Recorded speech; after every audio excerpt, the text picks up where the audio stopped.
No way! That's a nice fish. Yeah! Nice. That's so sick. What's up, everybody? Today I'm going to be talking about why you might be missing fish on dry flies. Now, a lot of people probably heard like, oh, maybe you're setting the hook too early or maybe you're setting the hook too late. And let's say that you're doing everything right and you're still missing fish. Well, that might be because of your hook gap. Sometimes if you buy flies from shops or you're tying a fly on just too small of a hook, you might not have enough clearance to actually catch that fish. The fish could eat it and it'll just slide right out of its mouth. This can also be caused by having too much material blocking the point of the hook. Sometimes that can cause it to slip out of the mouth as well. Now, this actually happened to me and my buddy Tate on a trip to Idaho. We bought some salmon flies in hopes that we might get into a salmon hatch. And sure enough, we found this amazing hatch. I mean, there were fish rising everywhere. I was getting hit in the face by salmon flies. There was a lot of them. And we're like, oh man, like this is it. We're gonna get into some really nice fish. We tied on a salmon fly, we were fishing it, and we had hit after hit after hit. And every single one of those, we actually missed the fish. And it was heartbreaking, you know, when you have a really good sized cutthroat slamming a dry fly, especially that big of a dry fly right off the surface of the water. It's exciting. And to lose that fish really sucks. And so after a while, I actually took a look at the fly, and sure enough, it was a really tiny hook tied on a really big fly.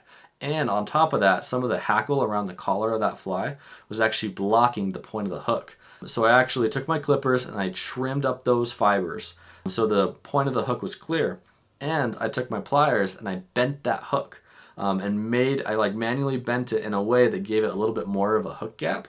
And it actually worked. I started catching some fish after that. But that just shows how important it is to make sure that you have enough clearance between the point of the hook and the shank of the hook. If it's too narrow, you might miss fish. Now, when I tie big flies, especially hoppers, I like to use these hooks right here. These are these moonlit hooks. This is technically a streamer and like a large nymph hook, but I like to use it on hoppers because it's got such a big hook gap on there that you catch a fish on one of these hooks, you're not losing it. If you saw the hopper fishing video I posted this summer, we hit almost 100% hookup rate, and every hopper I threw was tied on one of those hooks.